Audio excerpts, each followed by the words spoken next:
नमस्कार दोस्तों, good evening. मैं शार्प 5 PM और आपके सामने उपस्थित हूँ। और ये संडे को हमारी होती है बिजनेस की मास्टर क्लास, जिस पर मैं किसी बिजनेस के टॉपिक पर बात करता हूँ। वो सारी बिजनेस की सीख जो मैं मेरे बिजनेस में अप्लाई करता हूँ, वो सारी सीख मैं आपको देने की कोशिश करता हूँ। आज मैं जिस सीख के बारे में बात कर रहा हूँ वो है ई कॉमर्स बिजनेस मॉडल के बारे में।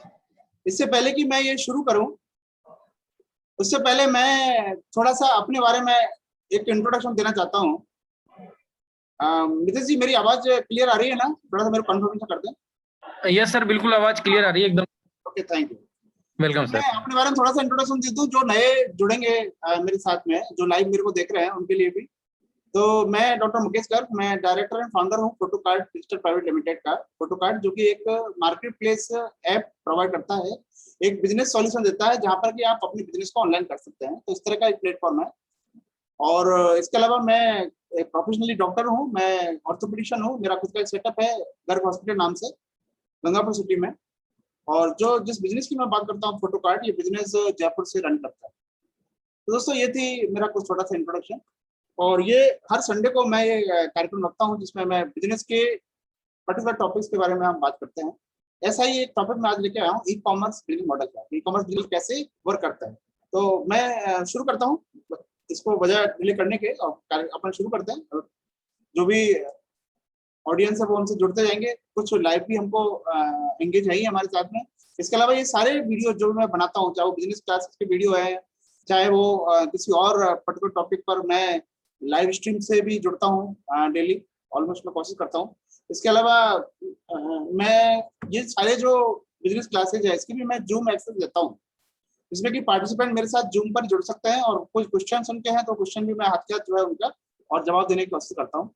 तो उसके लिए जूम एक्सेस दी जाती है, उसकी लिंक मैं हमेशा शेयर करता हूँ आपको। मेरे फेसबुक पेज पर फोटोकार्ड डिजिटल प्राइवेट लिमिटेड नाम से मेरा फेसबुक पेज है, द फोकस अनलिमिटेड नाम से मेरा एक पर्सनल पेज है मेरा। तो वहां पर आप ये लिंक देख सकते हैं, जहाँ पर कि आप इजीली वहां पर आप रजिस्टर कर सकते हैं।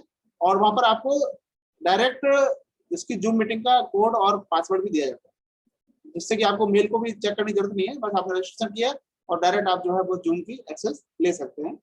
तो वो आपको ज्यादा फायदेमंद होता है कि यहाँ पर आप क्वेश्चन भी आप पुटअप कर सकते हैं और एक इंटरेक्टिव वे में हम बात कर सकते हैं। तो चलिए मैं चलता हूँ टॉपिक के बारे में। तो आज इस टॉपिक में हम जो बात करेंगे वो कुछ मैं उनके बता देता हूँ, कुछ पॉइंट्स किस किस पर बात करेंगे।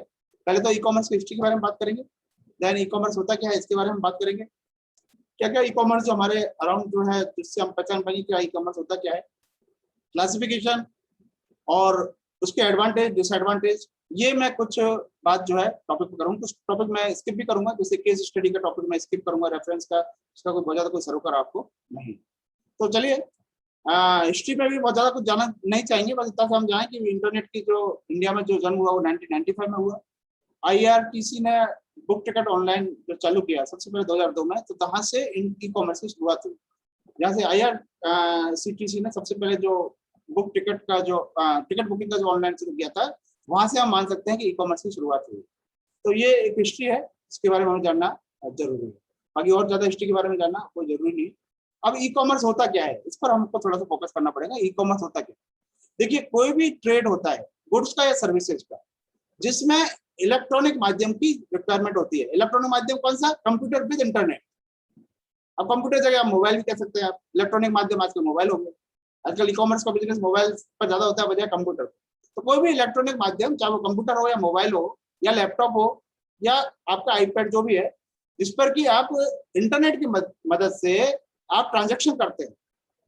मेनली इस प्रकार की गुड्स और सर्विसेज में जो डीलिंग होती है, जिसमें सेलर और बायर दोनों जुड़ते हैं, उसमें जो ट्रांजेक्शन होता है वो इलेक्ट्रॉनिकल माध्यम से होता है या सीओडी के माध्यम से होता है।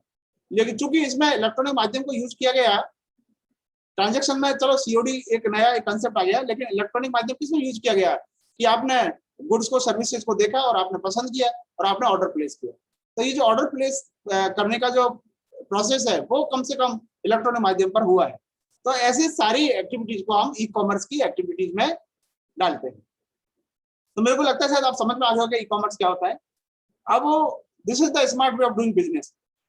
अब देखिए, सेल्स एस्पेक्ट की तरफ अगर देखा जाए तो इलेक्ट्रॉनिक कॉमर्स इसको हम कह सकते हैं, ई बिजनेस। इसको सेल्स एस्पेक्ट में देखेंगे हम, इसको कहेंगे ई बिजनेस। आप जो बिजनेस कर रहे हैं वो इलेक्ट्रॉनिक माध्यम के जरिए आप कर रहे हैं, तो हमको इसको कह देंगे ई बिजनेस। अब ये एक बहुत इफेक्टिव और एक यूजुअल वे है आपके बिजनेस कंडक्ट करने। अब आगे आप देखेंगे जब इसके इसके एडवांटेज डिसएडवांटेज की बात करेंगे तब आप समझ पाएंगे कि कितना ये इफेक्टिव वे है आज बिजनेस करने का। इलेक्ट्रॉनिक माध्यम के जरिए आप अपने प्रोडक्ट्स, अपनी जो भी सर्विसेज है उसको आप वाइड ग्लोबली आप उसको बता सकते हैं। आपके कस्टमर का जो आपका रीच है वो आपका बढ़ जाता है ना। डायरेक्ट जो कस्टमर्स है वो आपके कितने लिमिटेड कस्टमर होंगे, आपके रीचेबल कस्टमर जो है आपके शहर के ही हो सकते हैं। लेकिन जब आपका बिजनेस ई कॉमर्स होता है, आप इलेक्ट्रॉनिकल माध्यम से जुड़ते हैं, तो आप एक तरह से पूरे वर्ल्ड से आप जुड़ जाते हैं, तो कहीं भी आपका कस्टमर हो सकता है। तो ये है, इसमें टेक्नोलॉजी का इस्तेमाल होता है, इंफ्रास्ट्रक्चर इसके कई कंपोनेंट हो गए। अब इसमें लॉजिस्टिक का कंपोनेंट हो गया, पेमेंट गेटवे का कंपोनेंट हो गया, इन्वेंटरी मेंटेनेंस का कंपोनेंट हो गया, तो ये सारे पॉइंट ऑफ सेल्स हो गया, ये सारे जो कंपोनेंट इसमें जुड़ते गए और ई कॉमर्स एक बहुत वाइड स्कोप वाला और एक मॉडल बन चुका है।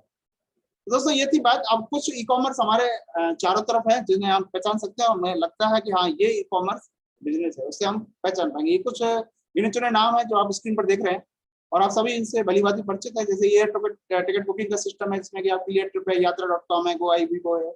बस बुकिंग के लिए रेड बस का बड़ा नाम है। टैक्सीज में ओला, उबर, ये सब जो बुकिंग होती है आजकल ऑनलाइन बुकिंग हो रही है, सब क्या है, ई कॉमर्स का ही एक पार्ट है। होटल बुकिंग की साइट है जैसे कि ओयो है, ट्राइबैगो है, अब ये नौकरी.com एक जहाँ पर कि रिक्रूटमेंट के लिए और जो आपको जॉब आपको उसमें पोस्ट करते हैं, ये सारे हैं। मैरिज अलायंस के लिए शादी.com, जीवनसाथी.com, ये सारी साइट हैं। और ये जो इससे हम समझ पाते हैं कि ई कॉमर्स का बिजनेस कितना वाइड और बड़ा हो चुका है। ये सिर्फ और सिर्फ प्रोडक्ट से रिलेटेड ही नहीं रहा, सर्विसेज का भी जो सेगमेंट है वो उसने काफी अच्छा और कवर कर लिया। देन आते हैं कुछ बिगेस्ट जायंट के बारे में बात करेंगे, तो आपका नाम आता ही है, फ्लिपकार्ट है, अमेजोन है, स्नैपडील है, ईबे है, ये सब बिगेस्ट जायंट है। और किड्स कैटेगरी में आप देख लीजिए, फर्नीचर में आप देखेंगे, क्लासेस, स्पेक्टिकल्स में, ये सब आप भली बात सब नाम से परिचित है। तो आप पहचान पाएंगे कितने बिग प्लेयर जो है वो इस ई कॉमर्स इंडस्ट्री में और घुस चुके हैं। तो ये थी बात है। अब हम बात करते हैं कि ये कैसे वर्क करता है, हाउ ई कॉमर्स वर्क। दोस्तों ये 6 स्टेप में हम इसको समझ सकते हैं कि ये बिल्कुल पहले से लेके और 6 जो स्टेप है ये इसके तरीके हैं वर्क करने। सबसे पहला होता है सोर्सिंग। Sourcing means inventory. सबसे पहले ई कॉमर्स में आपको क्या दिखेगा, इन्वेंट्री दिखेगी, चाहे वो प्रोडक्ट है या सर्विसेज है, उसकी आपको इन्वेंट्री नजर आएगी। देन आता है कैटलॉग।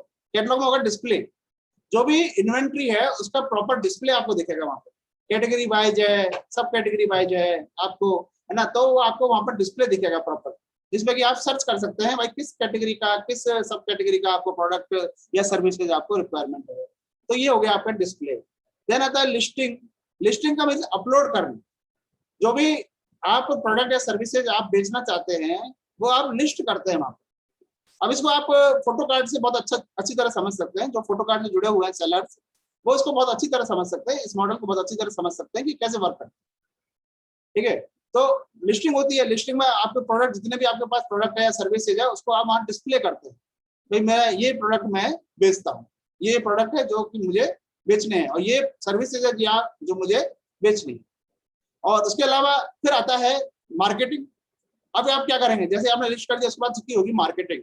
मार्केटिंग में आपके स्टोर के प्रोडक्ट्स या आपकी सर्विसेज जो भी है वो लोगों तक उसका पता लगेगा।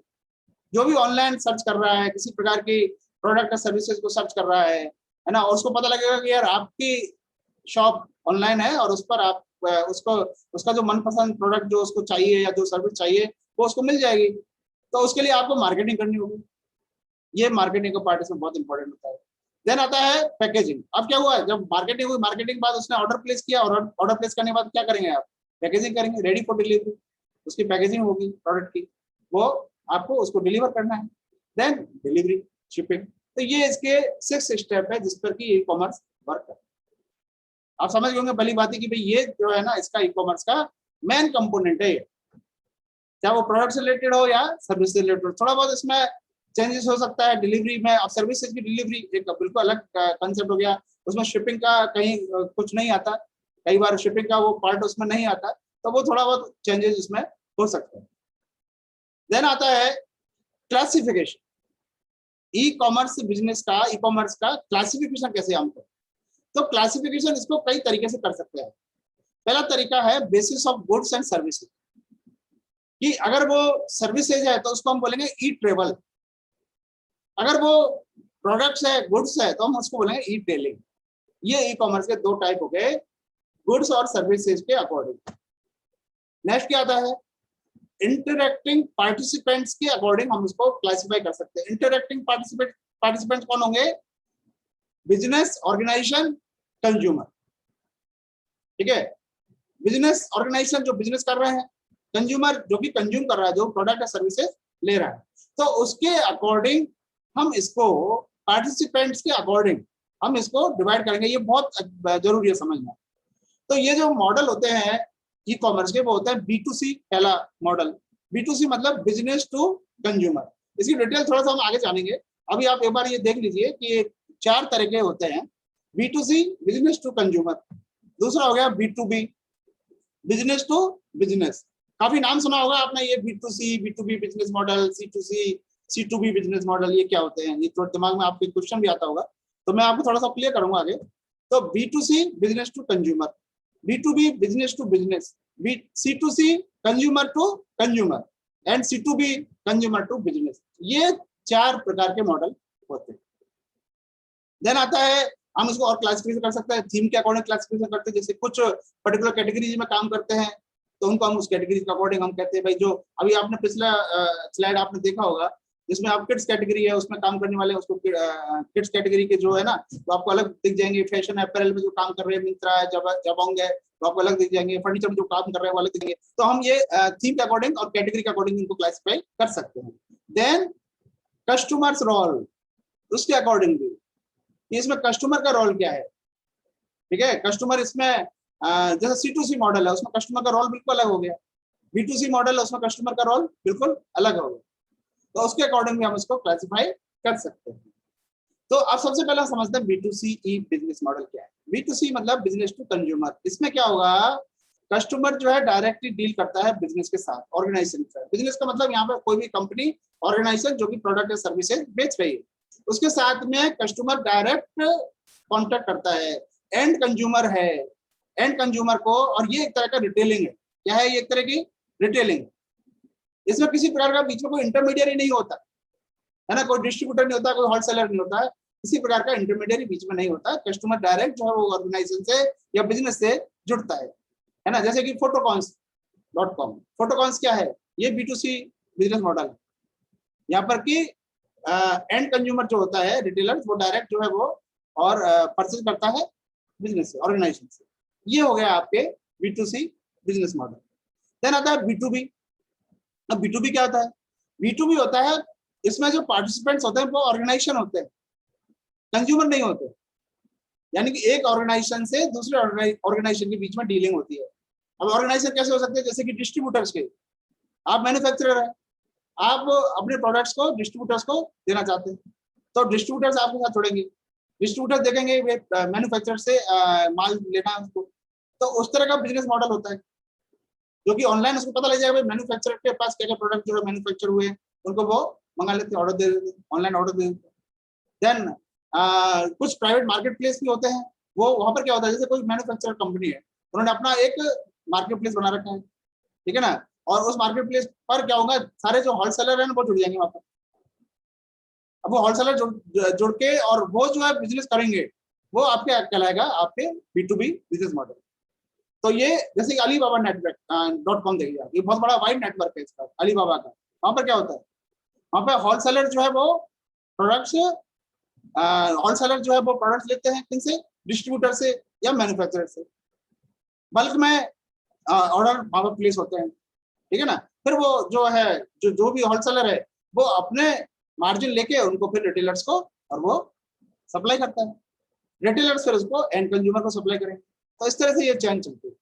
तो यहाँ पर जो बात होती है वो होती है बल्क ऑर्डर्स की। अब इसमें आपको बताता हूँ, एक बहुत इंपॉर्टेंट है B2B में, कुछ ऐसे बड़े ऑर्गेनाइजेशन भी जुड़ सकते हैं जिनको बल्क में क्वांटिटी लेनी है, तो वो भी इस B2B बिजनेस मॉडल पे अपना और इसका एडवांटेज ले सकते हैं। जैसे होटल्स को बल्क मॉडल लेना है, किसी उसका पेंटिंग लगानी है, उसको बल्क मॉडल लेना है, तो वो ऐसे B2B बिजनेस मॉडल को और उसका पार्टिसिपेंट वो बन सकते हैं।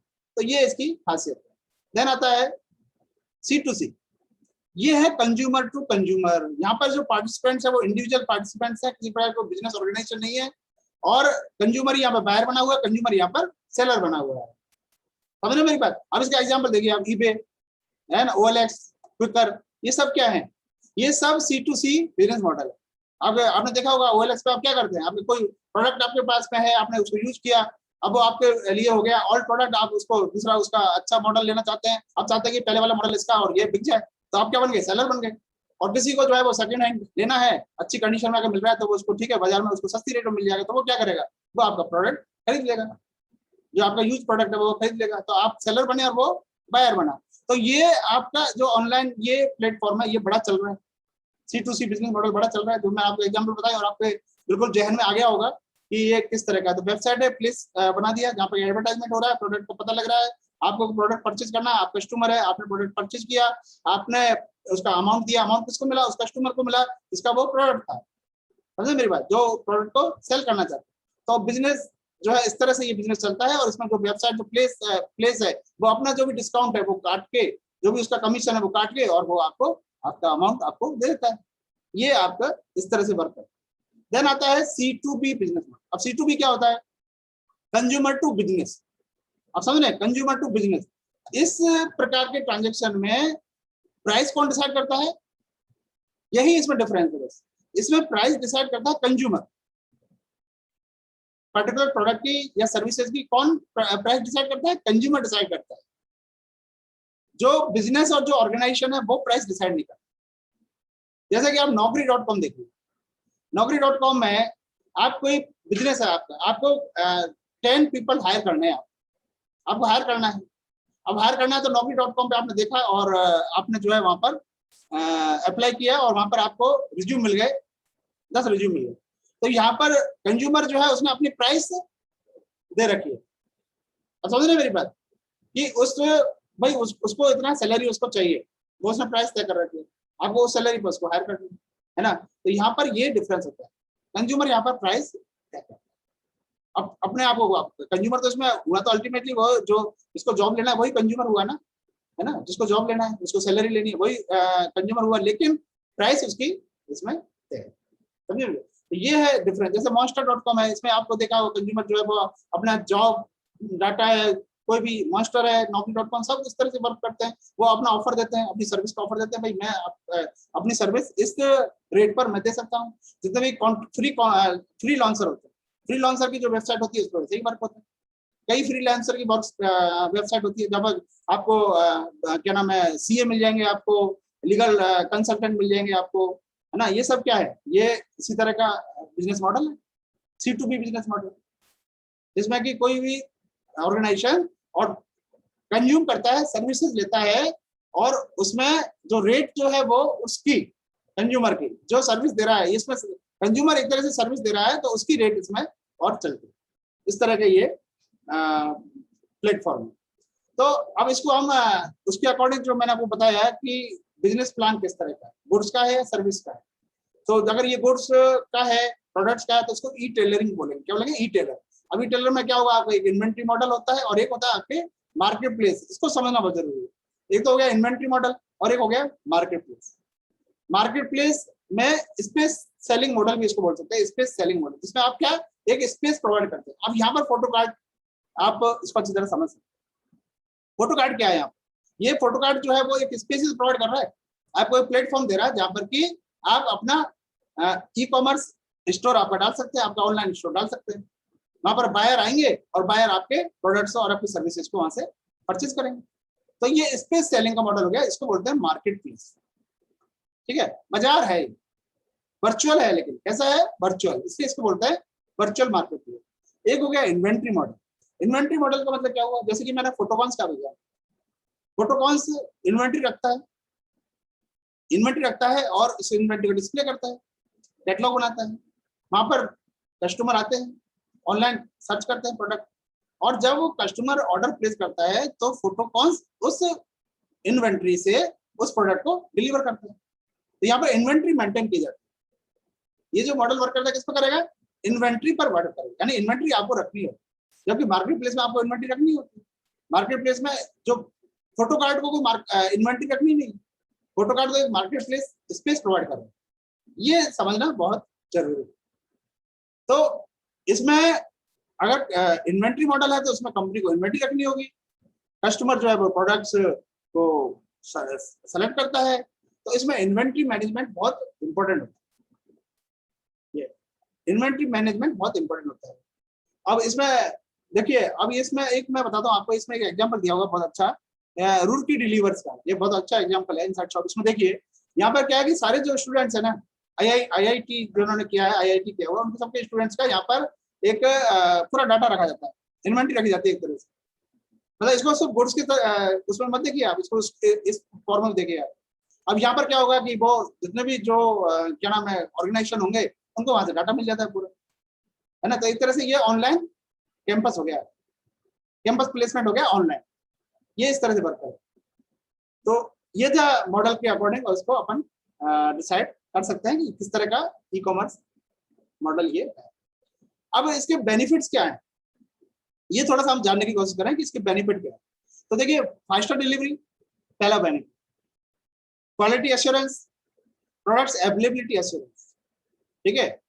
लेकिन लिमिटेशन क्या है, अब आपने देखा इन्वेंट्री मॉडल की बात करूँ, इन्वेंट्री मॉडल की बात कर रहा हूँ, इन्वेंट्री मॉडल में 5 स्टार डिलीवरी क्यों होती है, क्योंकि प्रोडक्ट ऑलरेडी आपके पास है, रेडीली अवेलेबल है ना। जैसे ऑर्डर प्लेस हुआ तुरंत आप प्रोडक्ट को डिलीवर कर देंगे। क्वालिटी एश्योरेंस, क्योंकि बिल्कुल इन्वेंट्री आपके पास है तो आप उसकी क्वालिटी को आप चेक कर लेंगे, एश्योर कर लेंगे, देन ओनली आप उसको डिलीवर करेंगे।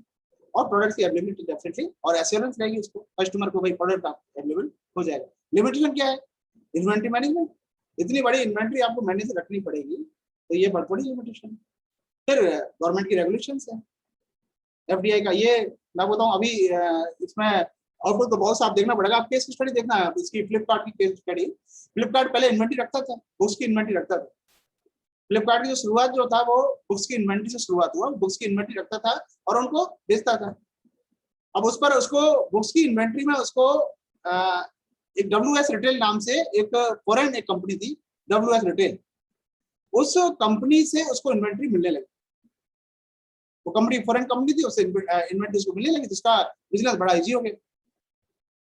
लेकिन उस टाइम एफडीआई की जो रेगुलेशन थे ना, वो बिल्कुल ही फेवरेबल नहीं थे फॉरेन डायरेक्ट इन्वेस्टमेंट के। तो उस पर क्या है कि गवर्नमेंट ने एक्शन लिया और बड़ी पेनल्टी उसको झेलनी पड़ी, फ्लिपकार्ट को बड़ी पेनल्टी झेलनी पड़ी। तो ये एक रीजन था। तो कहने का मतलब है ये इसका लिमिटेशन हो, ठीक है, इन्वेंट्री मेंटेनेंस में ये लिमिटेशन हो गया। फिर फ्लिपकार्ट ने अपना बिजनेस मॉडल ही चेंज कर दिया पूरा। फिर वो किस पर आ गया, मार्केट प्लेस पर आ गया।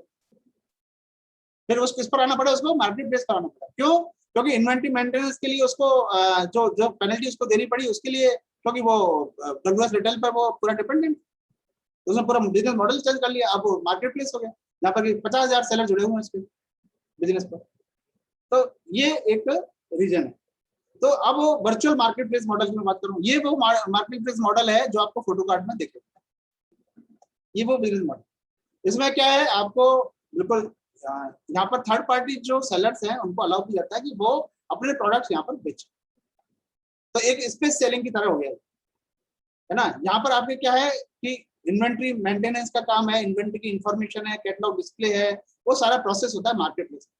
आप उसको ये सुविधा देते हैं सेलर्स को कि वो अपने प्रोडक्ट्स को प्रॉपर वहाँ पर डिस्प्ले कर सके, कैटलॉग बना सके, प्रोडक्ट वहाँ पर इंफॉर्मेशन दे सके, प्रोडक्ट्स के बारे में डिस्क्रिप्शन दे सके, या कोई ऑफर या डिस्काउंट चला रहा है तो वो भी वहाँ पर उसको प्रॉपर उसका डिस्प्ले, कूपन वगैरह कोई देना है तो उसका वहाँ पर प्रॉपर उसका सुविधा हो ना, सीजनल कोई ऑफर देना है तो उसका वहाँ पर सुविधा हो, या फिर उसको अपने प्रोडक्ट्स को खुद ही मार्केटिंग करनी है, अपने स्टोर की मार्केटिंग करनी है, उसकी सुविधा होनी चाहिए। तो ये सारी सुविधा जो है वो मार्केट प्लेस प्रोवाइड करता है, ठीक है ना, मोर और लेस सभी ये मार्केट प्लेस प्रोवाइड करते हैं। अब इसमें थर्ड पार्टी सेलर्स जो है इसमें इंडिविजुअल भी हो सकते हैं, मैन्युफैक्चरर भी हो सकते हैं, और ट्रेडर्स भी हो सकते हैं, रीसेलर्स भी हो सकते हैं, ड्रॉप शिपिंग मॉडल्स वाले भी हो सकते हैं। एक ड्रॉप शिपिंग मॉडल पर मैंने ऑलरेडी वीडियो बनाया, आप देखना YouTube चैनल पर, तो वहां पर बताया ड्रॉप शिपिंग मॉडल कितना बढ़िया वर्क करता है। इसमें आपको इन्वेंट्री मेंटेन करने की जरूरत भी नहीं। आप क्या करते हैं, अपने कोई भी डिस्ट्रीब्यूटर को पकड़ लीजिए, आपकी मनपसंद के प्रोडक्ट जो आप बेचना चाहते हैं उस प्रोडक्ट की वहां से कैटलॉग ले लीजिए, उनकी प्राइस ले लीजिए, अपना मार्जिन लगा के और उसको आप उस पर डिस्प्ले कर दीजिए, मार्केट प्लेस पर डिस्प्ले कर दीजिए। जब ऑर्डर आएगा, जब आपके पास में ऑर्डर आएगा तो आप डायरेक्ट ऑर्डर किसको दे देंगे, डिस्ट्रीब्यूटर को दे देंगे, वहां से वो प्रोडक्ट शिप होके और पर्टिकुलर एड्रेस पर, जो एड्रेस है वहां पर वो शिप हो जाएगा। कितना बढ़िया मॉडल है ये, ड्रॉप शिपिंग मॉडल बहुत बढ़िया काम कर रहा है। और इसको रीसेलर कितना बढ़िया काम कर रहे हैं, इस पर रीसेलर बहुत अच्छा इसमें काम कर रहे हैं। तो इस तरह का ये एक बिजनेस मॉडल और इसमें यूज हो सकता है। बाकी इसमें ट्रेडर्स भी जुड़ते हैं और मैन्युफैक्चरर तो डेफिनेटली जुड़ते ही हैं, इंडिविजुअल भी आप जुड़ सकते हैं। अब देखिए इसमें एक बहुत बड़ा मैं आपको बताऊं, एक लूज पॉइंट हम कह सकते हैं, ये जो मैन्युफैक्चरर होते हैं ना, अब फिजिकली तो वैसे ही डिस्ट्रीब्यूटर बनाते हैं, हर स्टेट के डिस्ट्रीब्यूटर बनाते हैं, है ना, हर स्टेट के हर उसका डिस्ट्रीब्यूटर बनाते हैं। और इनका ये रेस्ट्रिक्शन होता है कि वो उस स्टेट में किसी और, वो खुद डायरेक्ट तो माल बेच नहीं सकते, जो डिस्ट्रीब्यूटर बना दिया उसके जरिए माल बेचेंगे। जो मार्जिन अगर डायरेक्ट माल जाएगा भी ना उनके उससे, तो उसका जो मार्जिन है वो उसको डिस्ट्रीब्यूटर को देना पड़ेगा, है ना। और दूसरे स्टेट में जो डिस्ट्रीब्यूटर है, तो एक डिस्ट्रीब्यूटर दूसरे स्टेट में माल बेच नहीं सकता। लेकिन ये खुद मैन्युफैक्चरर क्या करते हैं, ये ऑनलाइन मार्केट प्लेस के जरिए और डायरेक्ट माल भी कस्टमर को बेचते हैं। ये बहुत बड़ा वो चल रहा है और ये इतना बड़ा फ्रॉड चल रहा है कि इसके कारण जो है ये बड़े बड़े बिग प्लेयर है ना, उनके नाम जो है वो उसमें आ रहे हैं। मैं नाम तो नहीं लूंगा, लेकिन यही हो रहा है।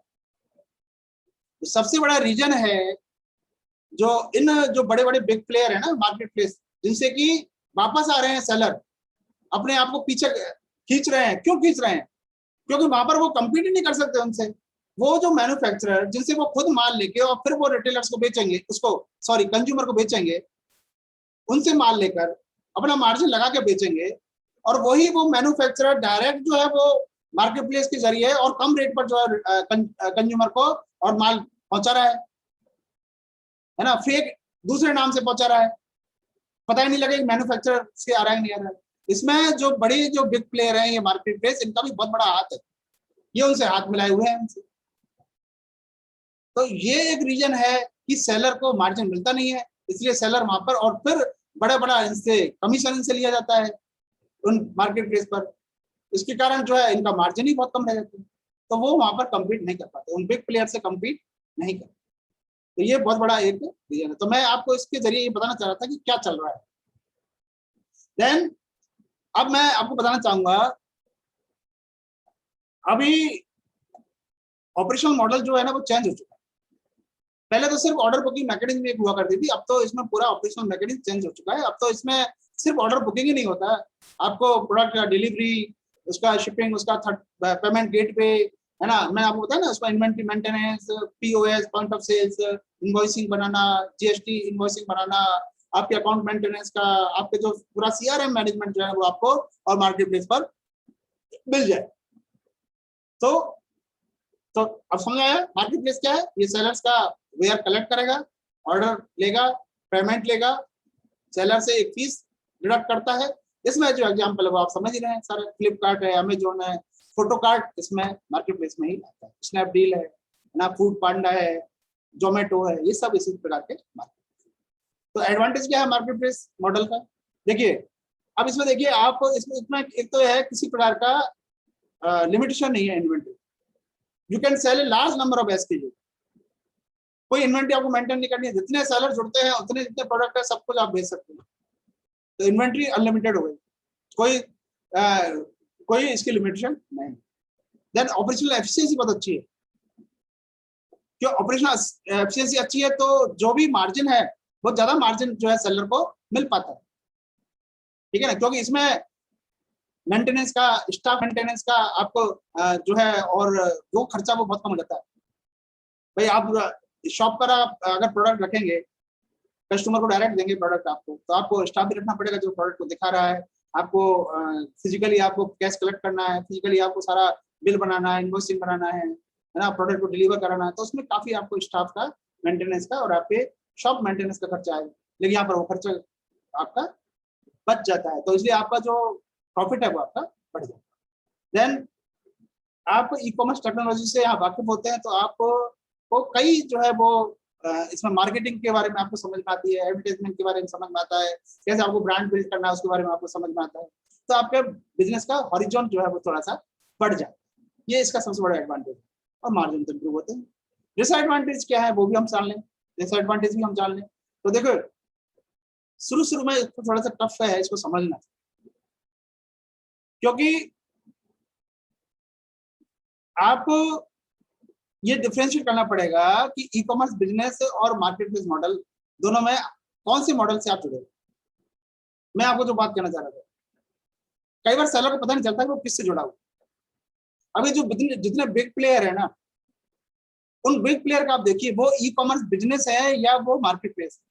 वो कहते हैं तो अपने आप को मार्केट प्लेस ऐप है, वो मार्केट प्लेस वेबसाइट है, वो ऐसा बोलते हैं अपने आप, लेकिन वो एक्चुअल में मार्केट प्लेस है नहीं। क्यों? जो मैंने आपको बताया ना, वो अपने मैन्युफैक्चरर से उनका टाई अप है, खुद इन्वेंट्री रखते हैं, खुद के वेयर हाउस होते हैं बड़े बड़े, है ना, और फिर सेलर को कहते हैं कि आप भी जुड़ो हमारे साथ। अब बताइए वो सेलर कैसे कम्पीट कर पाएंगे उनसे? जो खुद ही बिजनेस कर रहे हैं उनसे वो कैसे कम्पीट कर पाएंगे? आप मेरे को बताइए। तो ये बहुत बड़ा रीजन। देखिए आप ये देखिए, इसमें मार्केट प्लेस सिर्फ स्पेस प्रोवाइड कर देता है, उसको कोई इश्यू नहीं है कि वो प्रोडक्ट जो है कैसा लिस्ट हुआ है, प्रोडक्ट की क्वालिटी क्या है, सेलर जाने। तो सेलर रेस्पॉन्सिबल है अपने प्रोडक्ट की क्वालिटी के लिए, उसके डिस्प्ले के लिए, सबके लिए। समझ रहे मेरी बात? तो ये एक डिसएडवांटेज। दूसरा, आपको मार्जिन देना पड़ता है, इसमें ऐड करता है, जितना कमीशन आपको देना पड़ता है उसका मेंटेनेंस का, वो कमीशन आपके मार्जिन को कम करता है। कॉम्पिटिटिव मार्केट में आप रेट ज्यादा रख नहीं सकते, आपको रेट भी एट पार रखनी पड़ेगी और आपको मार्जिन भी देना पड़ेगा, कमीशन। तो ये रीजन है। देन आता है स्पेस सेलिंग। स्पेस सेलिंग जो है ये बिल्कुल न्यूट्रल है। स्पेस सेलिंग सिर्फ और सिर्फ स्पेस प्रोवाइड करता है, इसको अपन मार्केट प्लेस नहीं कर सकते। स्पेस सेलिंग में स्पेस प्रोवाइड हुआ जहां पर कि आप अपने प्रोडक्ट का ऐड कर सकते हैं, आप पब्लिसाइज कर सकते हैं, पब्लिसाइज कर सकते हैं, ऐड कर सकते हैं, और ये एडवर्टाइजमेंट के लिए पर्टिकुलर ऑब्जेक्ट या पर्टिकुलर उसके लिए एडवर्टाइजमेंट का एक स्पेस हम प्रोवाइड कर रहे हैं। ये हो गई स्पेस सेलिंग। ये कई मीडिया के जरिए हो सकती है, जैसे फेसबुक है। फेसबुक क्या कर रहा है? स्पेस सेलिंग का काम कर रहा है। वहां पर स्पेस प्रोवाइड करते हैं जहां पर आप प्रोडक्ट को डिस्प्ले कर लें, वहां से ऑर्डर आप डायरेक्ट ले सकते हैं। व्हाट्सएप क्या कर रहा है? स्पेस सेलिंग का काम कर रहा है। व्हाट्सएप का जो बिजनेस है वो क्या है? स्पेस सेलिंग का काम। कैटलॉग आप बनाते हैं, वहां से आप डायरेक्ट ऑर्डर लेते हैं, आप खुद ऑर्डर एग्जीक्यूट करते हैं। तो ये हो गया आपका स्पेस सेलिंग का। तो एडवांटेज आपने देखा, इससे प्रॉफिट इंक्रीज होता है, कॉस्ट आपकी डिक्रीज होती है, सेल्स की कॉस्ट आपकी डिक्रीज होती है। ये एक सबसे बड़ा एडवांटेज क्या है कि ये 7 डेज ए वीक और 24 आवर से डे काम कर, रात में काम करेगा। तो प्रोडक्ट रात में देखा तो रात में ऑर्डर प्लेस करते, आपको शॉप को शटर को बंद करना और खोलने की जरूरत नहीं पड़ेगी। ऑलवेज 24/7 आपकी शॉप जो है वो खुली हुई है। देन इससे जो ऑर्गेनाइजेशन है, जो कंपनी है, जो बिजनेस कर रही है, उसको ऑल ओवर ग्लोबली उसका रीच हो जाता है, स्पेसिफिक रीजन में नहीं, ग्लोबली रीच हो जाता है।